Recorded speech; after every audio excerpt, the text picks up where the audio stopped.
வாசுதேவேந்திர யோகீந்திரம் நத்வா ஞானப்ரதம் குரும் முமுக்ஷூணாம் ஹிதார்த்தாய தத்வபோதோ விதீயதே.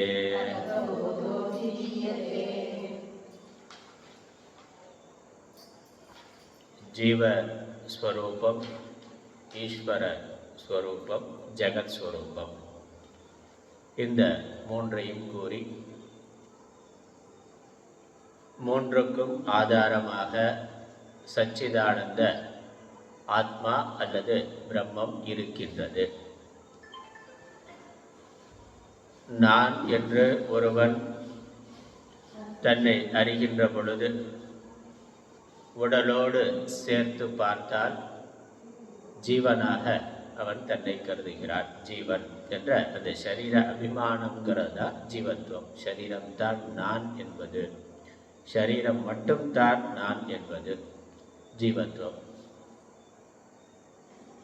ஈஸ்வரன் உலகத்தை படைத்து காத்து அளிக்கின்ற தொழிலை செய்கின்றவர், சமஷ்டி, சர்வஜன், சர்வசக்திமான்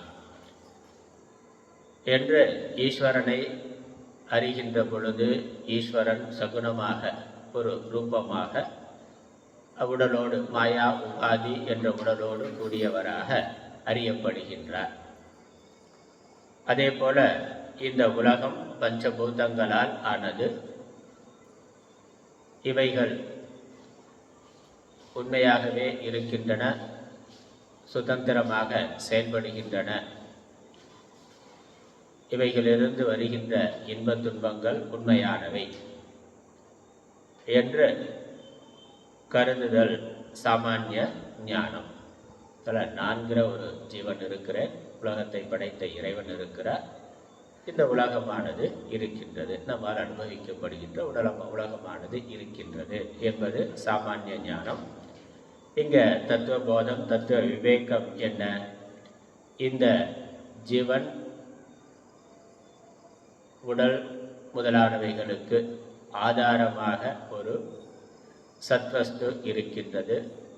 அது சேத்தன வஸ்துவாக இருக்கின்றது, காலதேச வரையறை இல்லாததாக இருக்கின்றது, சச்சிதானந்தமாக இருக்கின்றது. ஒரு இருப்பு, நான் இருக்கிறேன் என்பதை அறிகின்றேன். இது நம்ம அனுபவத்தில் இருக்கிறது தான். அதனால் ஆத்மானாக்க அது தனியாக ஒரு காலத்தில் அடையிறதுங்கிறது இல்லை, ஏற்கனவே அது அப்படித்தான் இருக்கு. நான் இருக்கிறேன், நான் அறிகிறேன். அதே சமயம் இந்த உடலோடு சேர்த்து நம்ம அந்த இருப்பை நினைக்கிறோம். சாஸ்திரம் என்ன விவேகம் கொடுத்திருக்கு? இந்த உடல் என்பதை பிரித்து, உடல் தற்காலிகமான ஒரு தோற்றமாக வந்திருக்கின்றது, அனித்தியமாக இருக்கின்றது, காரியமாக இருக்கின்றது. இதற்குள்ள காரணமாக நித்திய வஸ்துவாக ஒன்று ஆத்மா இருக்கின்றது. ஆனால் அந்த இருப்பு உடலை மட்டும் மையமாக கொண்டு பார்த்தா அது தற்காலிகமானது, அழியக்கூடியது. இந்த உடலுக்கு ஆதாரமான காரணமான ஆத்மாவை வைத்து பார்க்கின்ற பொழுது அது தோற்றம் மறைவு இல்லாததாக, அனாதியாக, அனந்தமாக இருக்கின்றது. அதே போல இந்த உடம்பு பஞ்சபூத காரியம்ங்கிறதுனால ஜடமானது. இந்த உடம்புக்கு இருக்கக்கூடிய அந்த சேத்தனம், உயிர் தத்துவம், அது ஆத்மாவினுடையது. ஆத்மாதான் சித்ஸ்வரூபம். அதனுடைய சம்பந்தத்தினால இந்த உடலானது தற்காலிகமான இயக்கத்தை பெற்றிருக்கின்றது.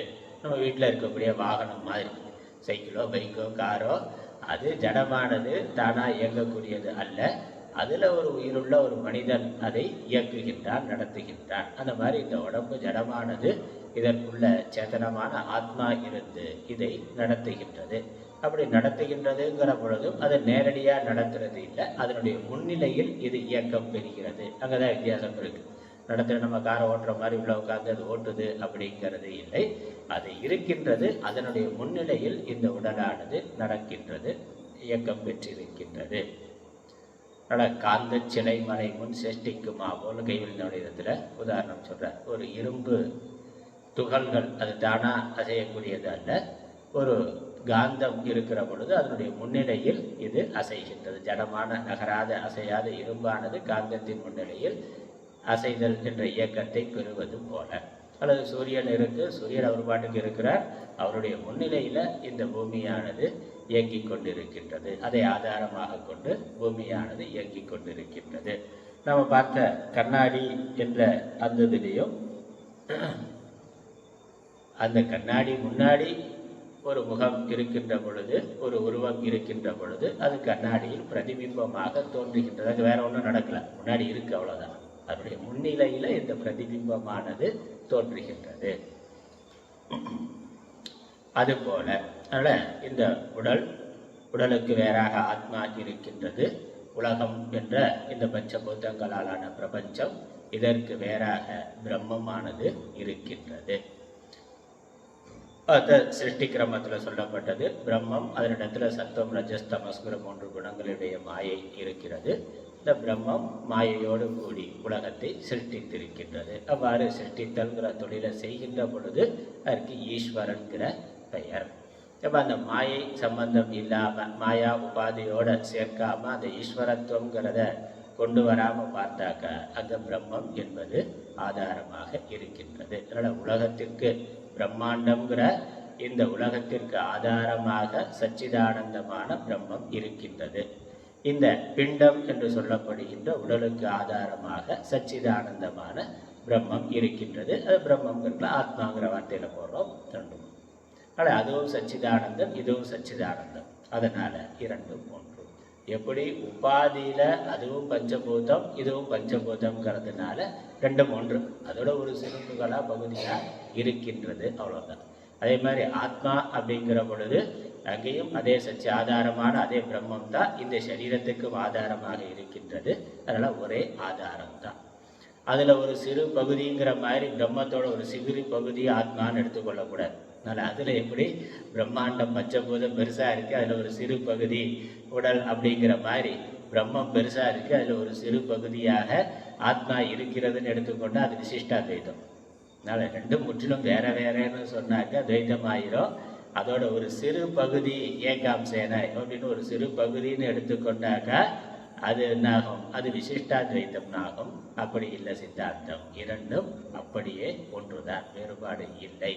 இரண்டும் ஒரே தான். அதனால் அது அத்வைத்தம். அதனால் அத்வைத்தம். அதுதான் விஸ்புலிங்காங்கிற உதாரணமெல்லாம் சாஸ்திரம் சொல்லுது. ஒரு தீப்பொறின்னு, ஒரு பெரிய தீ இருக்குது, பெரிய அளவில் தீ எரிகின்றது. அதிலிருந்து ஒரு சிறு பொறி தெரித்து வந்தால் அந்த தீப்பொறி எப்படி இருக்கும்? பெரிய அளவில் தீயில் என்ன இருக்கோ அதே தான் தீப்பொறிலையும் இருக்குது. அதோட ஒரு சிறு பகுதின்னு சொல்ல முடியாது. இந்த சிறு பகுதி அதற்கு உள்ள கண்டென்ட் ஆதாரம் பார்த்தாக்கா பெரிய நெருப்பில் என்ன இருக்கோ அதே தான் இங்கே இருக்கின்றது, வேறுபாடு கிடையாது. அதே மாதிரி கடல் நீர்த்துளி உதாரணம் பார்த்தோம். கடல் முழுவதும் எந்த தண்ணீர் இருக்கோ அதே தண்ணீர் தான், அதே பொருள் தான் அந்த நீர்த்துளியிலும் இருக்கு. அதனால பெருசு சின்னதுங்கிறது உடல்கிற வரையறையில் இருக்கு. ஆதாரமான பொருளில் பெரியது சிறியதுங்கிறது இல்லை. ஆகாசத்தில் பெரியது சிறியது சொல்ல முடியுமா? ஒரு பெரிய அண்டா இருக்குது, அதில் 500 லிட்டர் அளவு கொள்ளளவுனா, ஒரு சின்ன சொம்பு இருக்குது, அதில் 5 லிட்டர்னா, அதனால் உள்ளே இருக்குது அந்த 5 லிட்டர் 500 லிட்டருங்கிறது என்னது? அதோட கொள்ளளவு வச்சு தானே சொல்கிறோம். அது என்னது? கொள்ளளவுங்கிறது உள்ளே இருக்கக்கூடிய ஸ்பேஸ் தான், ஆகாசம் தான். அப்போ ஆகாசம் அது பெரிய ஆகாசம், இது சின்ன ஆகாசம், கடாகாசம் மடாகாசம்னு பெரிய ஆகாசம் சின்ன ஆகாசங்கிற பேதம் வருதான்னா இல்லை. ஒன்று ஆகாசங்கிறது ஒன்று தான். அந்த பானை, அந்த பாத்திரம், அதனால் அது வரையறுக்கப்பட்டது போல இருக்குது. அதனால் அந்த பாத்திர பாண்டத்துக்கு உபாதி இருக்குது. அதனால் அந்த உபாதியினால் அது பிரிக்கப்பட்டது போல இருக்குது, வரையறுக்கப்பட்டது போல இருக்கே ஒழிய வாஸ்தவமாக அது பிரிக்கப்படவில்லை, பிரிவுபடவில்லை. அது ஒரே பொருள் தான், எல்லா இடத்திலும் ஒன்றாகவே இருக்கின்றது. இதுதான் தத்துவம். அதனால் நான், உலகம், இறைவன், இந்த மூன்றுக்கும் ஆதாரமாக ஒரே சச்சிதானந்த ஆத்மாவே இருக்கின்றது. அதனால் நான் என்னை ஆத்மா என்று அறிந்தால் இந்த உலகமும் ஆத்மாதான், இறைவனும் ஆத்மாதான், வேறுபாடு இல்லை, ஒன்றுதான். அடிப்படை மெய்ப்பொருளில் எவ்விதமான பேதமும் இல்லை, ஏற்றத்தாழ்வு இல்லை. அந்த ஆத்மா பிறப்பது இறப்பது இல்லை, அதற்கு எவ்விதமான சுக துக்கம் என்பது இல்லை, எந்த மாறுபாடும் இல்லை. இந்த உடம்போடு இருக்கிற பொழுது உடம்புக்கு தான் எல்லா பிறப்பு இறப்பு மற்ற எல்லா விதமான விகாரங்களும் வருகின்றன. இது தற்காலிகமான ஒரு ஏற்பாடு, தற்காலிகமான ஒரு லீலை. அதனால் அதை லீலைன்னு சொல்கிறோம், மாயா காரியம். இதை புரிந்து கொண்டு உடம்பு என்று நாம் நம்மை நினைக்காமல் ஆத்மா என்று நாம் நினைத்தால், நாம் நம்மை நினைத்தால், அறிந்து கொண்டால் அது ஜீவன் முக்தி. அது ஜீவன் முக்தி. சாமிஜி இப்படி கடல் அலைங்கிற உதாரணம் சொல்லுவாங்க. அலை என்று இருக்கு, கடல் என்று இருக்கு. கடல்ங்கிறது வரையறை இல்லாத பெரிய அளவாக இருக்குது, அது ஈஸ்வரன், ஈஸ்வர தத்துவம். அலை என்கிற பொழுது ஒரு குறிப்பிட்ட காலத்தில் தோன்றி அடுத்த வினாடி, சில வினாடிகளில், சில நிமிடங்களில் அழியக்கூடியதாக இருக்கின்றது. இப்போ கால வரையறைங்கிறது அதற்கு இருக்குது. அப்புறம் அலையில் சிறிய அலை, பெரிய அலைங்கிற பேதங்கள், ஏற்றத்தாழ்வுகள் இருக்குது. ஆனால் அலைக்குள்ளே என்ன இருக்குது, கடலில் என்ன இருக்குது என்று பார்த்தால் ஒவ்வொரு அலையிலும் தண்ணீரே இருக்கின்றது. கடல் என்ன இருக்கு, அதே தண்ணீர் தான் இருக்கு. கடல் என்பதும் தண்ணீர் தான், அலை என்பதும் தண்ணீர் தான். இப்போ அந்த தண்ணீர்ங்கிறதுல கடலுக்கும் அலைக்கும் எவ்விதமான வேறுபாடும் இல்லை. அந்த தண்ணீர் அலையோடு பிறப்பது இல்லை, அலை விழுகின்ற பொழுது அது விழுவதில்லை, அலை அழிகின்ற பொழுது அது அழிவது இல்லை. தண்ணீர் எப்பொழுதும் அப்படியே இருக்கின்றது. அந்த மாதிரி கடல்ங்கிறது ஈஸ்வரனுக்கான நாமம், சமஷ்டி, மொத்த பெயர். அலைங்கிறது ஜீவன், அலைங்கிறது ஜீவன், அந்த அலைங்கிற தோற்றம். உள்ளே இருக்கிறது ஒரே தண்ணீர் தான். அது தண்ணீர்ங்கிறது பிரம்மம். அல்ல, கடலுங்கிற அந்த பெரிய வடிவத்துக்கு உள்ளேயும் ஒரே தண்ணீர் தான் இருக்குது. அலைங்கிற சிறிய வடிவத்துக்குள்ளேயும் அதே தண்ணீர் தான் இருக்குது. அதே மாதிரி ஈஸ்வரனுக்குள்ள எந்த பிரம்மம் இருக்கோ அதே பிரம்மம் தான் ஜீவனுக்குள்ளும் இருக்கின்றது. அதில் எவ்விதமான பேதமும் இல்லை. அதுதான் ஞானம். இந்த ஞானம் நமக்கு தெளிவாக இருந்தால் அந்த ஞானத்தினால நான் அலை அல்ல, நான் தண்ணீர். நான் அலை அல்ல, நான் தண்ணீர். நான் அலைன்னு நினச்சா பிறப்பு இறப்பு உண்டு, அதில் பேதம் உண்டு, சிறியது பெரியதுன்னு உண்டு. நான் தண்ணீர் என்று புரிந்து கொண்டால் அதில் எந்த ஏற்றத்தாழ்வும் இல்லை, பிறப்பு இறப்பு என்பது இல்லை. அதே மாதிரி உடல் நான் என்று நினைத்தால் பிறப்பு இறப்பு இருக்கு. ஆத்மா நான் என்று நினைத்தால் பிறப்பு இறப்பு இல்லை. ஆத்மா நான் என்று உணர்ந்து அந்த ஞானத்திலேயே நிலை பெற்று நிற்றல், அதுதான் ஜீவன் முக்தி. ஏன்னா ஆத்மா நான் என்று புரிந்து கொண்ட உடனே எல்லா வரையறைகளும் போய்விடுகின்றன. அதற்கு மேலே வருத்தப்படுறதுக்கு, கவலைப்படுவதற்கு ஒன்றும் இல்லை. அந்த வருத்தம் கவலை இல்லாமல் இருக்கிறது தான் சம்சார நிவர்த்தி. அதுதான் ஜீவன் முக்தி. எது வருதோ அது உடம்புக்கு வருது, இருக்கிறது, போகின்றது. ஆத்மாவுக்கு எதுவும் வருவதில்லை, போவது இல்லை. ஆத்மா பூர்ணமாக இருக்கின்றது. அதுதான் ஜீவன் முக்தி நிலை. அந்த ஐக்கியத்தை தான் சொன்னார். அதுக்கப்புறம் இப்படி இப்பொழுது நாம் புரிந்து கொண்டாலும் இதற்கு முன்னால் அநேக பிறவிகளில் பல உடல்களை எடுத்திருக்கின்றோம். ஒவ்வொரு உடலை எடுக்கின்ற பொழுதும் அந்த உடலில் நமக்கு நான் என்ற அபிமானமானது இருந்திருக்கின்றது. அந்த அபிமானத்தினால தூண்டப்பட்டு பலவிதமான செயல்களை செய்திருக்கிறோம். அதனுடைய விளைவாக புண்ணிய பாபங்கிற கர்ம பலன் ஏற்பட்டு இருக்கிறது. அதை அனுபவிப்பதற்காகத்தான் மீண்டும் மீண்டும் உடல்களை எடுக்கின்றோம். இப்பொழுது உடம்பு நான் இல்லை என்ற ஞானம் வந்துவிட்டது. இப்போ ஏற்கனவே உடம்பு நான் என்று இருந்து செய்த அந்த புண்ணிய பாப பலன்கள், அந்த கர்ம பலன் இப்பொழுது என்ன ஆகும்? அந்த ஜீவன் முக்தனுக்கு அந்த கர்ம பலன் என்ன ஆகுங்கிற கேள்வி வருகின்றது. ஏன்னா அந்த கர்ம பலன் தான் நமக்கு இன்ப துன்பமாக வந்து கொண்டிருக்கின்றது. நான் ஆத்மானு புரிந்து கொண்டவனுக்கு அந்த கர்ம பலன் என்ன ஆகும்? அதான் அடுத்த விஷயமா சொல்லுகின்றார். படிக்கலாம். 18வது பக்கம். பிரம்மைவாகமஸ்மீதி அபரோக்ஷ ஞானேன நிகில கர்மபந்த விநிர்முக்தः ஸ்யாத். பிரம்மைவாகம் அஸ்மி, பிரம்ம ஏவ அகம் அஸ்மி, பிரம்மமாக நான் இருக்கின்றேன். சச்சிதானந்த பிரம்மமாக, சச்சிதானந்த ஆத்மாவாக நான் இருக்கின்றேன் என்ற அபரோக்ஷ ஞானத்தினால். அதனால் அபரோக்ஷ ஞானேன, அபரோக்ஷ ஞானம்னாக்க நமக்கு உள்ள தெல்ல தெளிவாக இருக்கின்ற ஞானம். பரோட்ச ஞானம்னா கேள்வி ஞானம், இன்னொருத்தருடைய ஞானம். அபரோக்ஷ ஞானம்னா அது நம்முடைய ஞானம், அல்லது தன்னை பற்றி நான் ஆத்மா என்ற தெரிந்த ஞானம்.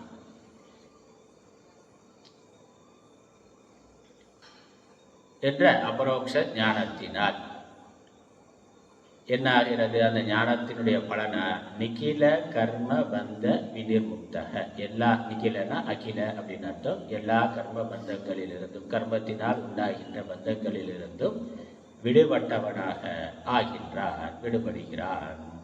வினிர்முக்தக அந்த ஜீவன், அது வரைக்கும் சம்சாரியா இருந்த ஜீவன், சம்சாரத்துக்கு காரணமான புண்ணிய பாப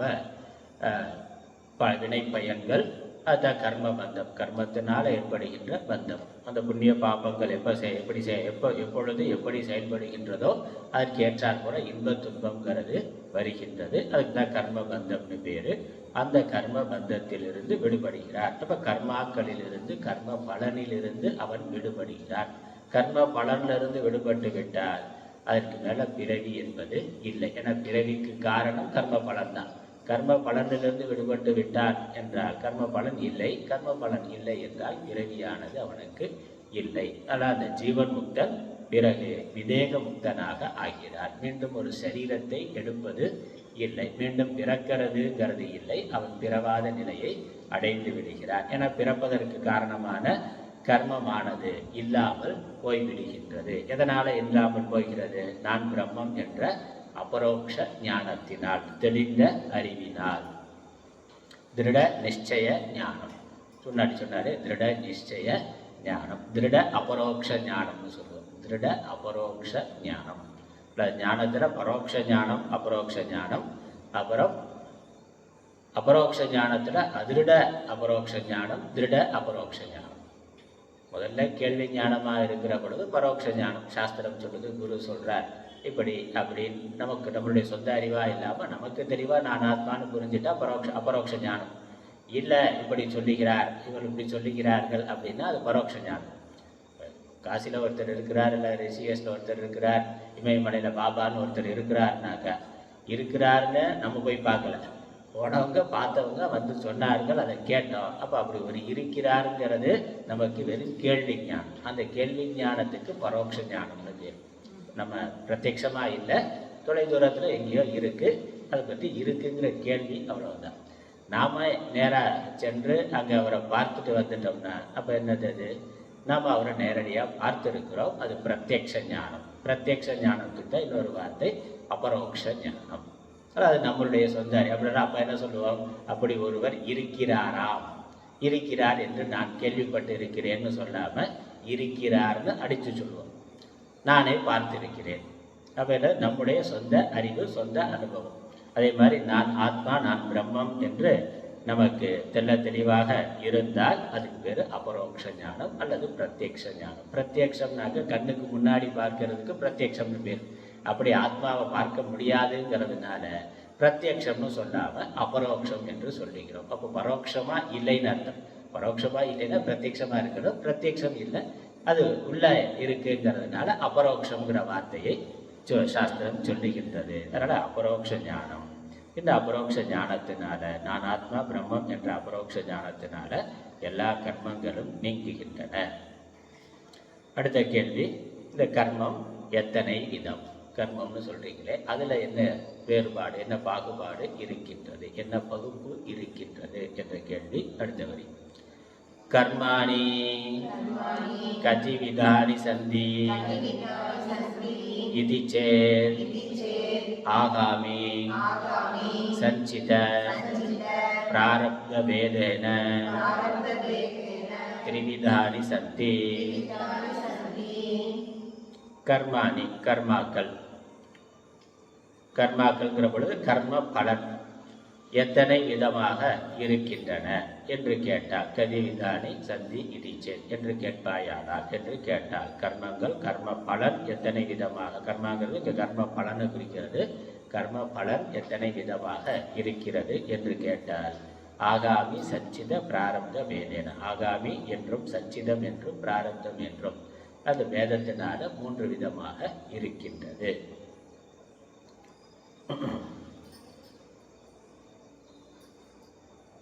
ஒன்றொன்றுக்கும் விளக்கம் வருது. எது ஆகாமினா என்ன, சஞ்சிதம்னா என்ன, பிராரப்தம் என்றால் என்ன? ஞானோத்பத்தி அனந்தரம் ஞானி தேக கிருதம் புண்ணிய பாபரூபம் கர்ம எது அஸ்தி ததாகாமி இதி அபிதீயதே. ஆகாமி கர்ம என்றால் என்ன என்று கேட்டால், ஞான உற்பத்தி அனந்தரம், ஞானம் தோன்றிய பிறகு, இந்த தத்துவ விவேகம் ஆத்ம ஞானம் உற்பத்தி ஆன பிறகு, ஒருவன் ஜீவன் முக்தன் ஆன பிறகு, நான் ஆத்மா என்று புரிந்து கொண்ட பிறகு, அதுக்கப்புறம் சரீரம் இருக்கு, அதுக்கப்புறம் உடல் இருக்கு, மரணம் வரைக்கும் அவர் ஒரு கர்மாவை பண்ணுகிறார். ஏதோ ஒன்று செய்து கொண்டிருந்தார், என்ன செய்தாலும் ஒரு புண்ணிய பாப பலனானது வருகின்றது. அப்படி என்ன கர்மாவானது ஞானத்திற்கு பிறகு செய்யப்படுகின்றதோ, ஞானி தேக கிருத்தம், ஞானத்தை அடைந்தவன் அவனுடைய சரீரத்தினால செய்யப்படுகின்ற புண்ணிய பாப ரூபமான கர்மாவிற்கு, கர்மாவாக எது இருக்கின்றதோ அதற்கு ஆகாமி என்று பெயர். எதிர்காலத்தில் இனிமேல் அதற்கான பலன் வர, இனிமேல் செய்ய போகிறார், ஞானம் அடைஞ்சிட்டார், மரண காலம் வரைக்கும் அவர் கர்மா பண்ணுவார். அப்படி செய்யப்படுகின்ற கர்மாவுக்கு ஆகாமி என்று பெயர். அதுக்கப்புறம் சஞ்சிதம் கிம், சஞ்சித கர்மானா என்ன என்று கேட்டால், அனந்த கோடி ஜன்மனாம் பீஜபூதம் சத் யத் கர்ம ஜாதம் பூர்வார்ஜிதம் திஷ்டதி தத் சஞ்சிதம் ஞேயம். அனந்த கோடி ஜன்மனாம் பீஜபூதம் சத், அனந்த கோடினா இனி வரப்போகின்ற எண்ணற்ற கோடி பிறவிகளுக்கு, எண்ணற்ற கோடிக்கணக்கான எண்ணற்ற கோடி பிறவிகளுக்கு பீஜமாக எது இருக்கின்றதோ, எது கர்மஜாதம், ஏற்கனவே செய்த வினையினுடைய விளைவாக, ஏற்கனவே முந்தின பிறவிகளில் செய்த வினையினுடைய விளைவாக இனி எதிர்காலத்தில் அடுத்தடுத்த பல கோடி பிறவிகளை கொடுப்பதற்கு காரணமாக எந்த ஒரு வினையானது செயல்படாமல் தயாராக இருக்கின்றதோ, செயல்படல அது இருக்கிறதோ, பூர்வார்ஜிதம் முன்னால் சம்பாதிக்கப்பட்டது, முன்னாடி செய்த கர்மாக்களால் சம்பாதிக்கப்பட்டது, திஷ்டதி இருக்கின்றதோ அதுக்கு சஞ்சிதம் என்று பெயர். அதனால் நம்ம இதற்கு முன்னாடி பல பிறவிகளில் பலவிதமான கர்மாக்கள் செய்திருக்கிறோம்.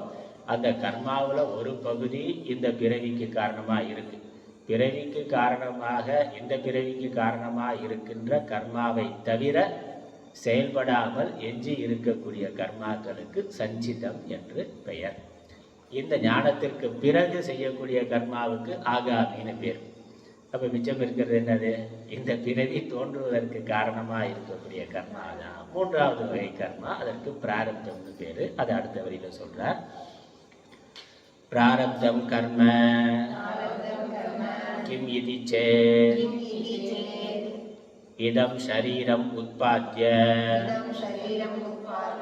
இகலோகே ஏவம் சுக துக்காதி பிரதம்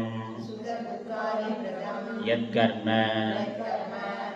தத் பிராரப்தம் போகேன நஷ்டம் பவதி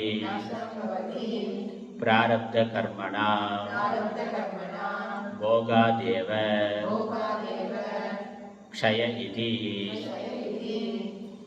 இதம் சரீரம் உற்பத்திய, இந்த சரீரத்தை, இப்போ இருக்கின்ற இந்த சரீரத்தை உற்பத்தி செய்து அதை தோன்றுவதற்கு காரணமாக இருந்து, இந்த சரீரம் அப்படித்தான் வந்தது.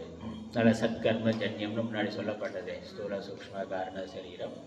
அப்புறம் அது சத்கர்ம ஜன்யம்னா அந்த மாதிரி புண்ணிய பாப கர்மங்களால் உண்டானதாக, செயல்பட தொடங்கியதாக இப்போ இருக்கக்கூடிய இந்த சரீரத்தை உண்டு பண்ணி, இகலோகே இந்த உலகத்தில், இந்த சரீரத்தில், இந்த லோகத்தில், ஏவம் சுக துக்காதி பிரதம் இவ்வாறு சுக துக்கங்களை கொடுத்து கொண்டிருக்கின்ற எது கர்ம, எந்த கர்மா இருக்கிறதோ தது பிராரப்தம், அதுக்கு பிராரப்தம்னு பேர். அந்த விதின்னு சொல்கிறோம். அதற்கு இந்த உடல் தோன்றுவது, இந்த லோகத்தில் இப்போ இந்த உடல் தோன்றுவதற்கு காரணமாக எந்த வினைகள் இருந்தனவோ அந்த வினைகளுக்கு பிராரப்தம் என்று பெயர்.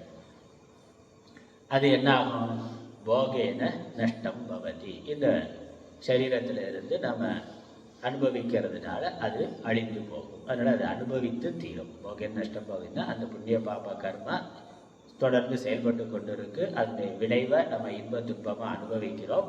அவ்வாறு அனுபவிப்பதனால அந்த கர்மாவானது தீர்ந்து போகின்றது.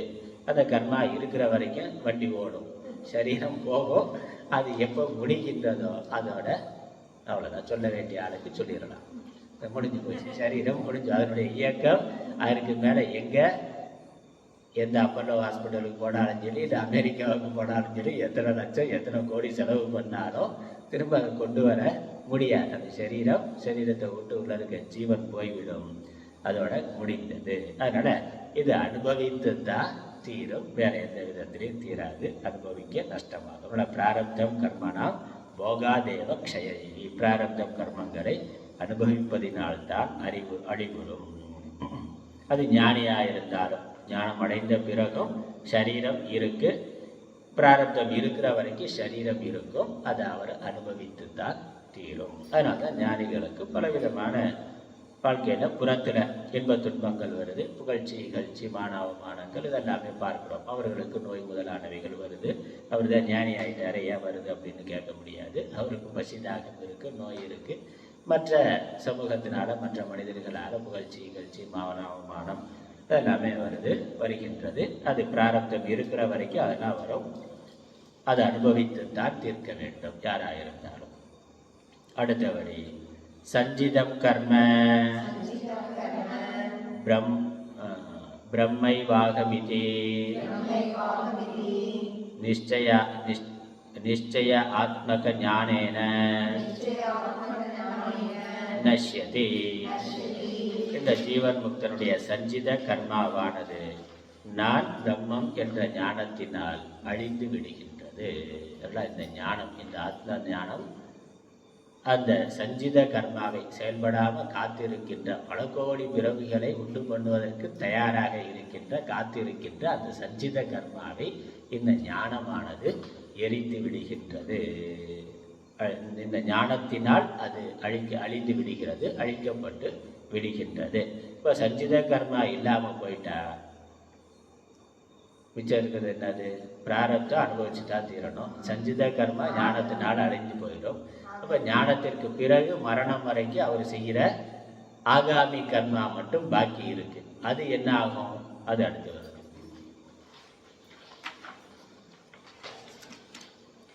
ஆகாமி கர்ம அப்படி ஞானேன நஷ்யதி.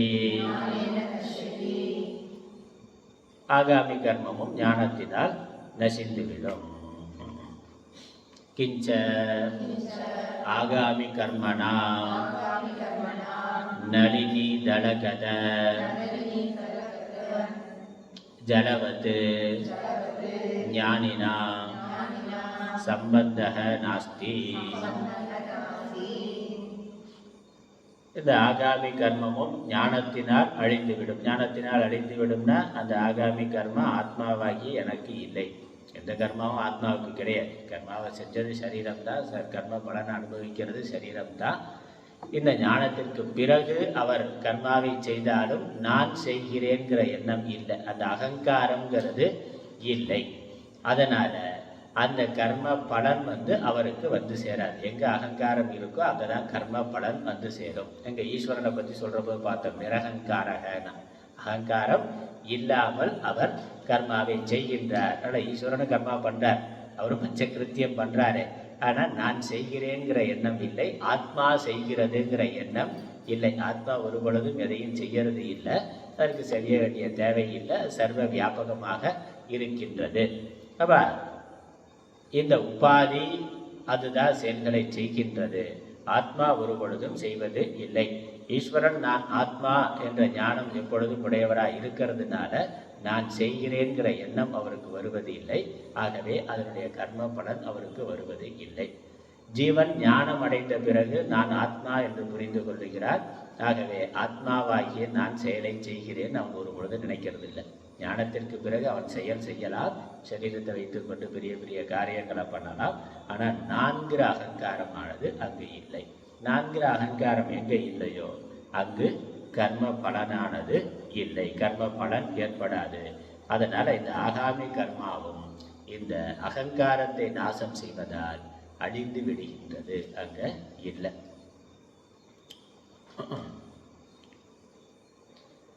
அதே சமயம் இந்த சரீரத்தில் இருக்கின்ற பொழுது நளினி தலகத ஜலவத்து, இந்த தாமரை இலை தண்ணீர் போல அந்த கர்மாவில் அவர் பந்தத்தை அடைவர். ஒட்டியும் ஒட்டாமல் இருக்கிறார். சம்பந்தக நாஸ்தின்னு, அதில் எந்த சம்பந்தமும் அவர் வைத்துக் கொள்வது இல்லை. தாமரை இலையில் இருக்க தண்ணீர் ஒட்டியும் ஒட்டாமல் இருக்கிற மாதிரி கர்மா செய்கின்ற பொழுதும் அதனுடைய விளைவு ஏதாவது வந்தால் வருகின்ற பொழுதும் அது என்னுடையது, நான் செய்தேன், நான் கர்ம பலனை அனுபவிக்கிறேன்னு அவர் நினைக்கிறது இல்லை.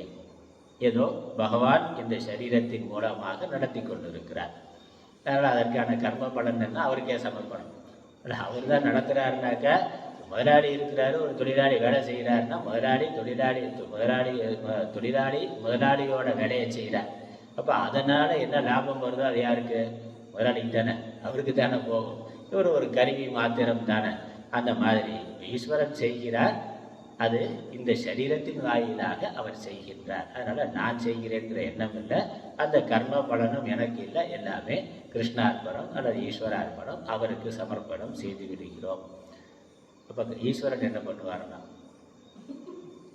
இவனே நான் செய்யலைங்கிற எண்ணம் வந்து ஈஸ்வரன் மட்டும் நான் செய்கிறேன் எண்ணத்துடைய செய்வார். அவருக்கு அது இல்லை, அதனால் அதுக்கு எந்த கர்ம பலனும் இல்லை. ஈஸ்வரனுக்கு அது போகிறதில்லை, ஈஸ்வரனுக்கும் போகிறதில்லை. ஆனால் நம்மளுடைய பாவனை, நான் ஒரு கருவி அப்படிங்கிற அந்த அகங்காரம் வராமல் இருக்கிறதுக்கான பாவனை பகவான் இந்த சரீரத்தின் மூலமாக நடத்துகின்றார். அவ்வளோதான். அதனால் கர்மயோகி வந்து ஞானம் இல்லாமல் கர்மயோகியாக இருக்கிறவன் ஈஸ்வரன் செய்கிறார், ஈஸ்வரன் நடத்துகிறார். கர்மியாக இருக்கிறவன், ஞானமும் இல்லை, கர்ம யோகியாகவும் இல்லை, கர்ம பலனில் பற்று கொண்டு இருக்கிறவன், சாமான்யமாக இருக்கிறவன் நினைக்கிறான் நான் செய்கிறேன்னு நினைக்கிறான். நான் செய்கிறேன், எனக்கு இந்த கர்ம பலன் வேண்டும் அப்படிங்கிற எண்ணம் இருக்கு அவனுக்கு. கர்ம யோகியாக இருக்கிறவன் ஈஸ்வரன் செய்கிறார், அது பலன் அவருக்கு. அவ்வளோதான். நான் செய்யலை, ஈஸ்வரன் செய்கிறார். ஞானிக்கு என்னது? நானும் செய்யலை, ஈஸ்வரனும் செய்யலை. நானே செய்யலைங்கிற பொழுது அவருடைய செய்வார். ஆனால் ஆத்மா எதுவும் செய்வதும் இல்லை, செய்விப்பதும் இல்லை. அதனால் நானும் செய்யலை, ஈஸ்வரனும் செய்யலை. இங்கே செயல்னு ஒன்றும் நடக்கவே இல்லைன்னா, அதனால் எவ்வளோ பெரிய காரியம் நடந்தாலும் ஒரு செயலும் நடக்கவே இல்லை. ஏன்னா இந்த உலகமே உண்மையில இல்லை, இந்த உடம்புங்கிறது உண்மையில இல்லை. அதனால் செயலெல்லாம் நடக்கிற மாதிரி. கனவுல என்ன செயல் பண்ணாலும் உண்மையிலே இருக்கானா? கனவுல எவ்வளோ பெரிய காரியம் பண்ணாலும் அது வந்து உண்மையில் இல்லை. அதற்கு எந்ததான் பலன் இருக்கானா? அதற்கு கனவுல நடக்கக்கூடிய செயலுக்கு எவ்விதமான பலனும் இல்லை. ஏன்னா வாஸ்தவமாக அந்த செயல் நடக்கலாம். கனவுல குடிக்க சாப்பிட்டா பசியாயிருமா? பசி ஆறாது. ஏன்னா அந்த செயல் வாஸ்தவமாக நடக்கலை, நடந்தது போல. அந்த கனவு உலகம் அதுவும் இருக்கிற மாதிரி உண்மையில் இல்லை. அதே தான் இந்த நனவு உலகமும், நனவுல நடக்கக்கூடிய செயல்பாடுகளும் வாஸ்தவமாக இல்லை. ஆகவே இங்கே செயலே நடக்கலை. அதனால செயலுடைய பலன் என்ன ஆகுங்கிற கேள்வி ஞானிக்கு இல்லை.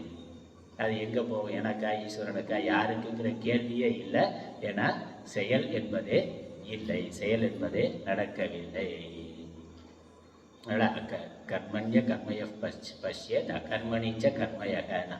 அதனால் இந்த கர்மாவில் அகர்மாவை யார் காண்கிறானோ அதான் ஞானம். கர்மாவில் அகர்மாவை காண்கிறானோ, செயல் நடக்கின்ற பொழுதும் ஒன்றும் நடக்கவில்லை என்ற ஆத்ம தத்துவத்தை எவன் காண்கின்றானோ அவன்தான் கிருதகிருத்தியன்னு சொல்லுகின்றார். ஆனால் செயலே நடக்கலைங்கிற பொழுது அங்கே புண்ணிய பாபங்கிறத பற்றிய பேச்சே இல்லை. அதனால் ஞானத்தினால் அதுவும் அழிந்து ஞானத்தினால் கர்மாவே அழிந்து விடுகிறது. ஆகவே கர்ம பலனும் இல்லை. அதே சமயம் விவகாரத்தில் ஏதோ இருக்கிறதுனால அவர் வந்து அதில் தாமரை இலை தண்ணீர் போல ஒட்டியும் ஒட்டாமல் இருக்கிற காலத்தை நடத்தி கொண்டு இருக்கின்றார். மேற்கொண்டு இன்னும் கொஞ்சம் சொல்கிறார். எப்படியா இருந்தாலும் கர்மா பண்ணால் அதற்கு ஒரு புண்ணிய பாவம். ஏன்னா அது வேதம் சொன்னதுதான், வேதம்தான், சாஸ்திரம்தான். கர்மானா அதற்கு ஒரு பலன் உண்டு, புண்ணிய பாபம் வரும்னு சொல்லி இருக்கு. அப்போ அந்த புண்ணிய பாபம் கண்டிப்பாக வருமே, அது எங்கேயாவது போகணுமே அப்படின்னு கேட்டால் அதற்கு ஒரு சமாதானத்துக்காக அடுத்த வரி வருது. கிஞ்ச ஏ ஞானினாம் ஸ்துவந்தி, எவன் ஏ ஞானினம் ஸ்துவந்தி பஜந்தி அர்ச்சயந்தி தான் பிரதி ஞானீகிருதம் ஆகாமி புண்ணியம் கச்சதி. ये ज्ञानिनं निन्दन्ति द्विषन्ति दुःखप्रदानं कुर्वन्ति तान् प्रति ज्ञानीकृतं सर्वम् आगामि क्रियमाणं यद् अवाच्यं कर्म पापात्मकं தத்கச்சதி. யார் ஞானத்திற்கு பிறகு அந்த ஞானத்தை உடையவர் கர்மாவை பண்ணுகின்றார், அதனால புண்ணியமா பாப்ப கர்மா பண்ண மாட்டார். புண்ணிய கர்மா பண்ணலாம், உலக நன்மையின் பொருட்டு புண்ணிய கர்மா பண்ணலாம். இருந்தாலும் ஒரு கர்மான்னு பண்ணாக்க அதில் கொஞ்சம் பாப்பமும் கலந்து தான் வரும். அது கர்மாவுடைய இயல்பு. 100% புண்ணிய கர்மாங்கிறது கிடையாது. அதனால பாப்பமும் வரும். அல்லது தெரியாமல் நடக்கலாம். எப்படியோ அந்த ஞானி ஞானத்திற்கு பிறகு புண்ணியம் பண்ணா பாப்பம் பண்ணா அது என்ன ஆகும்? யார் ஞானியை ஸ்துவந்தி வணங்குகிறார்களோ, போற்றுகிறார்களோ, ஸ்துதிக்கிறார்களோ, பஜந்தி வழிபடுகிறார்களோ, அர்ச்சயந்தி பூஜிக்கிறார்களோ, தான் பிரதி அவர்களை குறித்து ஞானி கிருத்தம் ஆகாமி புண்ணியம் ஞானி செய்த ஆகாமி புண்ணியமானது கச்சதி போகும்னா. அதனால் சன்னியாசி ஞானியை யார் புகழ்கிறார்களோ, வணங்கி வழிபடுகிறார்களோ, அவர்களை மதிப்பு கொடுத்து மரியாதை செய்கிறார்களோ அவர்களுக்கு அந்த புண்ணியம் போகும். ஏன்னா இவருக்கு அந்த புண்ணியம் வேண்டியதில்லை. அவருக்கு அந்த புண்ணியம் எதுவும் அவர் நான் செய்கிறேங்கிற எண்ணமே இல்லை, புண்ணியத்தை அவர் எதிர்பார்க்கவே இல்லை. அதனால் அந்த ஞானியை யார் வணங்குகிறார்களோ, வழிபடுகிறார்களோ, பூஜிக்கிறார்களோ அவர்களுக்கு அந்த புண்ணியமானது போகும் சாஸ்திரம் சொல்லி. ஆனால் ஞானிகளுக்கு பூஜை பண்ணுறதுனால, நமஸ்காரம் பண்ணுறதுனால நம்ம ஒன்றும் பெருசாக புண்ணியம் பண்ணலை. அப்போ அவர் பண்ண புண்ணியத்தை வாங்கிக்கலாம். அதுக்காகத்தான் சன்னியாசிகள், ஞானிகள், சிவனடியார்கள், இது மாதிரி அடியார்களை, பக்தர்களை வணங்கிறது, பூஜை பண்ணுறது அவர்களுக்கு அவ்வளோ முக்கியத்துவம் கொடுத்து சாஸ்திரம் சொல்லி இருக்கு. அதனால் அவர்கள் பண்ண புண்ணியத்தை நம்ம கொஞ்சம் வாங்கி கொள்ளலாம் என்று.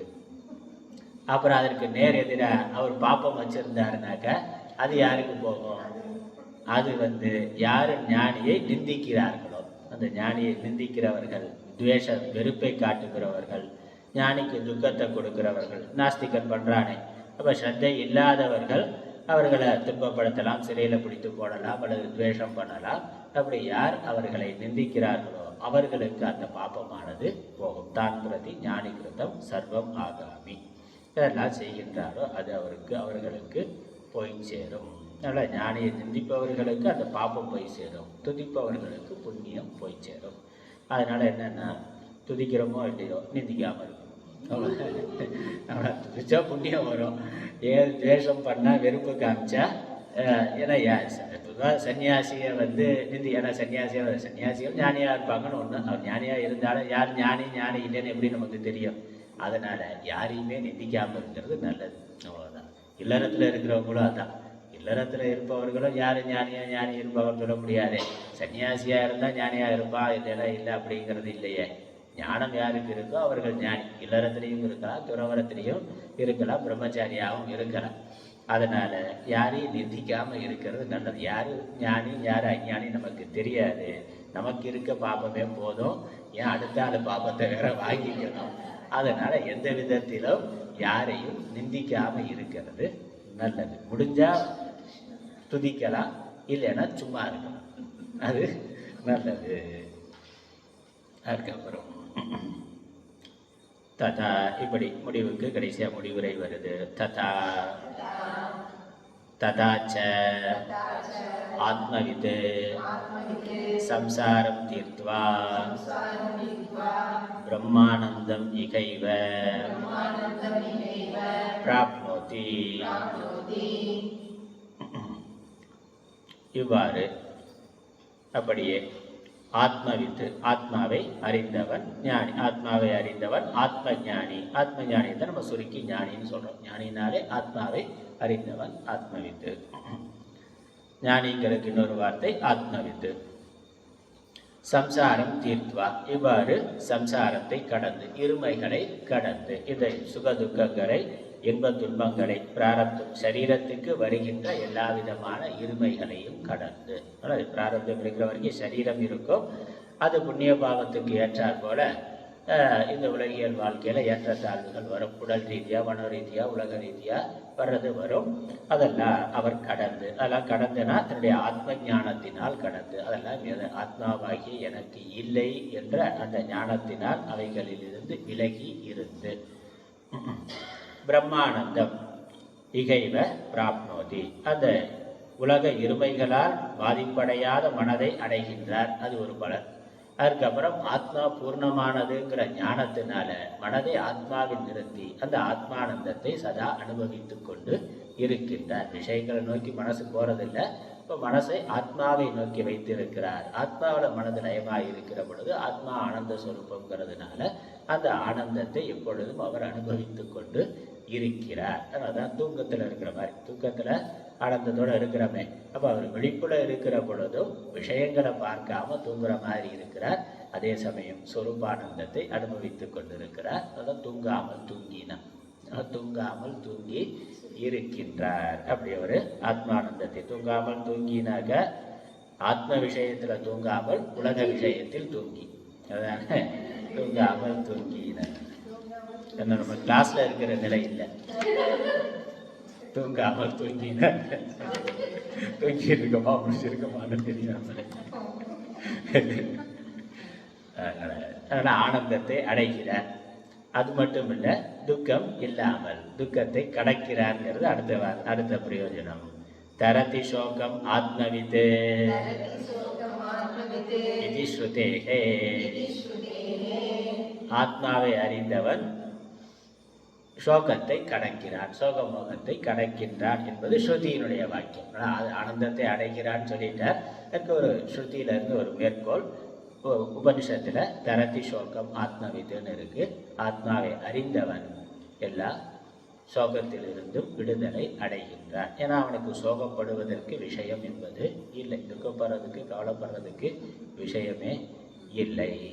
உலகத்தில் எல்லோரும் ஆளுக்கு ஒரு விஷயம் வச்சுருக்காங்க கவலைப்படுறதுக்கு. அவருக்கு யோசித்து பார்த்தா ஒரு விஷயமும் இல்லை. ஏன்னா உலகமே அவருக்கு இல்லை, அல்லது எல்லாமே ஆத்மாவாக இருக்கின்றது. எல்லாமே ஆத்மாங்கிற பொழுது ஆத்மாவிற்கு அந்நியமாக ஒன்றும் இல்லை. அதனால் துக்கப்படுத்துவதற்கு ஒன்றும் இல்லை, துக்கப்படுவதற்கு ஒன்றும் இல்லை. விஷயங்களை நினைச்சதான துக்கம், அதை நினைக்கிறதே அவர் இல்லை. அதுக்கப்புறம் அப்படி அவருடைய ஜீவ வாழ்க்கையானது செல்லுகின்றது. பிராரப்தப்படி விதிப்படி எப்படி போகுதோ போகுது. அப்புறம் மரண காலத்தில் என்னன்னா அது வருது இறுதியா, தனும் தியஜதுவா காஷ்யா ஸ்வபச்சஸ்ய கிருஹே கிருஹே அथवा ஞான சம்பிராப்தி சமயே முக்தோசௌ விகதாசயः. இது ஸ்லோகமாக படிக்கிறேன். நான் முதல்ல ஆரம்பிக்கிற போது ஸ்லோகம் இருந்த மாதிரி இங்கே முடிக்கிற போது ஒரு ஸ்லோகமாக இருக்குது. அவர் மரணத்தை, இந்த எஞ்சிய வாழ்க்கை முடிகிற பொழுது மரணம் வருகின்ற பொழுது அந்த மரணத்தை எங்கே விட்டால் அவருக்கு என்ன அப்படிங்கிறது வருது. இந்த உடலை காசியில் விட்டால் என்ன, இல்லை சண்டாளனுடைய வீட்டில் விட்டால் என்னன்னு. அதுக்கப்புறம் ஏன்னா காசியில் சென்றால் முக்கியம் முக்தினா, காசியில் இறந்தால் முக்தின்னு இருக்குது. அதனால் முக்திக்காக காசிக்கு போகணும்னு நினைக்க மாட்டார். அங்கே எங்கே முக்திக்காக வேறு ஏதோ செய்யணும்னு நினைக்க மாட்டார். அது எங்கே போனாலும் அவர் முக்தி அடைந்திருக்கிறாருங்கிறதுல அவர் இருக்கிற பொழுதே முக்தி அடைந்திருக்கிறார். ஞான சம்பிராப்தி சமயே முக்தக, அவர் ஞானத்தை அடைந்த சமயத்திலேயே அவர் முக்தராக ஆகிவிட்டார். அதனால் அதன் பிறகு முக்திக்காக ஒரு புண்ணிய தீர்த்தத்துக்கோ புண்ணிய க்ஷேத்திரத்திற்கோ செல்ல வேண்டிய அவசியம் இல்லை. அப்போ பிராரத்தப்படி எங்கே எப்படி போகுதோ சரீரம் போகட்டும்னு அவர் இருக்கின்றார். அவரை பொறுத்த வரைக்கும் சரீரத்தை எப்பொழுது ஞானம் அடைந்தாரோ அப்பொழுதே அது தியாகம் செய்து விட்டார். அதனால் அப்பொழுதே அவர் செத்துட்டார். அந்த சரீரமானது அப்பொழுதே ஞானம் அடைந்த உடனே அது இல்லாமல் போய்விட்டது. நான் சரீரம் இல்லைன்னு சரீரத்தை சந்நியாசம் பண்ணிட்டாரு. அதுக்கப்புறம் அது எங்கே இருந்தா என்ன, எப்படி இருந்தா என்ன, எப்படி எங்கே எடுத்துட்டு போனா அவருக்கு இருந்தா என்ன, போனா என்ன, அது எங்கே போனா என்ன, எப்படி போனா என்ன, என்ன அனுபவிச்சா என்ன, அது அதனுடைய பிரச்சனை. அப்படி அவர் இருக்கிறார். விகதாசையக எல்லா ஆசைகளையும் விகத ஆசையகனா எல்லா ஆசைகளையும் துறந்தவராக. இங்கே போய் மரணம் அடையணுங்கிற ஆசையும் அவருக்கு இல்லை. எல்லா ஆசைகளையும் துறந்தவராக இருக்கிறதுனால அவர் முக்தராக இருக்கின்றார். இது ஸ்மிருதேஷ்ச, அதை படிச்சுருவோம். இது ஸ்மிருதேஷ்ச, இவ்வாறு ஸ்மிருதி சொல்லுகின்றது. முதல்ல சொன்னது தரதி சோகம் ஆத்மவித்துங்கிறது வேத வாக்கியம், உபனிஷத்து வாக்கியம், ஸ்ருதியினுடைய வாக்கியம். பின்னாடி வரக்கூடிய நூல்களுக்கெல்லாம் ஸ்மிருதின்னு பேர். அதில் இவ்வாறு சொல்லி இருக்கின்றது. இது இது தத்துவபோத பிரகாரம் தத்துவபோத பிரகரணம் சமாப்தம்.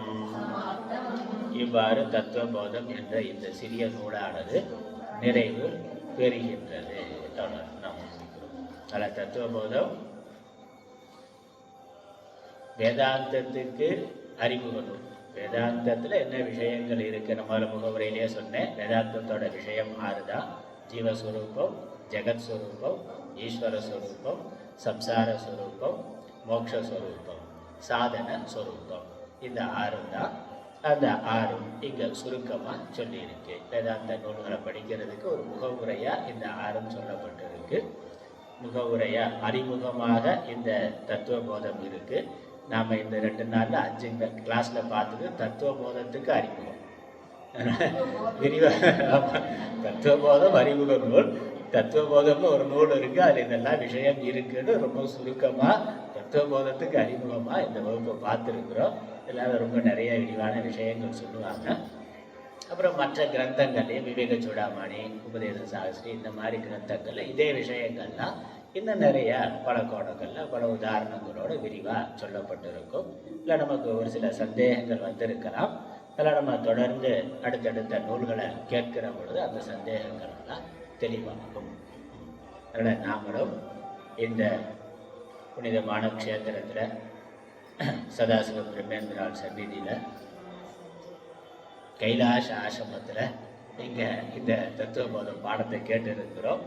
நாமளும் இந்த பெரியோர்கள் அடைந்த அந்த ஞான நிஷ்டையை நாமும் அடையிறதுக்கு இந்த குருமார்கள் எல்லாம் பிரார்த்தனை செய்து நாம் நிறைவு செய்வோம். அறிவோம். ஓம் ஈஸ்வரோ குருரான் மேதி மூர்த்தி மேதவி வழங்கினே व्योमवत्याप्तदेहाय दक्षिणामूर्तये नमः। ओम पूर्णमदं पूर्णमिदं पूर्णात् पूर्णमुदच्यते पूर्णस्य पूर्णमादाय पूर्णमेवावशिष्यते। ओम शान्ति शान्ति शान्तिः।